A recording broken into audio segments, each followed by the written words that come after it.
Volleyball is actually my therapy, so it's really nice to have that.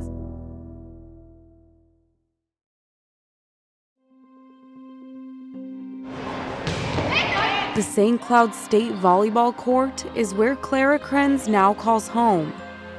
But at first, playing college volleyball was something she was still unsure of.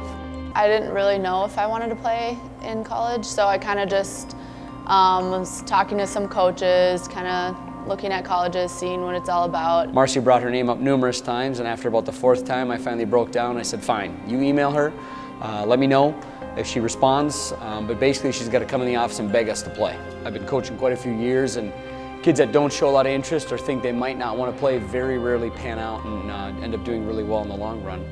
So I said, I'm not going to worry about it. If she wants to play bad enough, she'll come let us know. Came to a couple practices to see if I liked it, see if I liked the team, the coaches, everything, and I ended up really liking it. Touch was very good, her eyes were good, her technique was very good, but she looked just like she was not in great shape physically.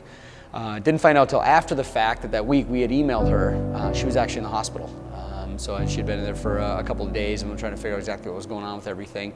And then I got really sick my junior year at the end, and then that kind of carried into just focusing on getting better. I came down with really bad walking pneumonia.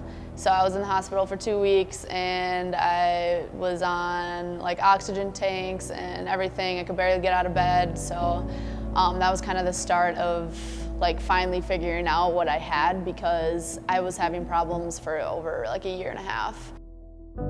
Clara Krenz was diagnosed with cystic fibrosis, a rare genetic disorder. So it affects your lungs and your pancreas and kind of just everything, all your organs inside. Mine mostly affects my pancreas. Everything you read on the internet is just like, you're gonna die. And it was kind of scary at one point. And I remember talking to my mom, just saying that we needed to work through it, like it'll be okay. But today, Clara is doing okay. In fact, thriving, exceeding the expectations of her coaches and teammates as her health continues to improve. I tell kids we play favorites, and the favorites are the kids that do well academically, they're low maintenance, they don't get into trouble, they make good decisions, things like that, and she's been a great role model for us that way.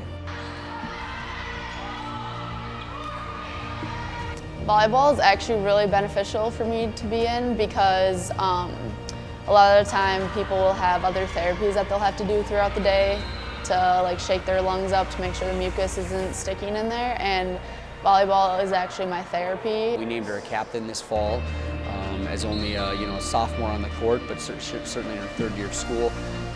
And I think she does it real quietly. She's not the rah-rah type, she's not going to be yelling and screaming out there, but she's got kind of this quiet inner drive that I think draws her teammates to her. And, she's not the life of the party out there being that one that's all vocal all the time, but just that consistency I think is really appealing for her teammates.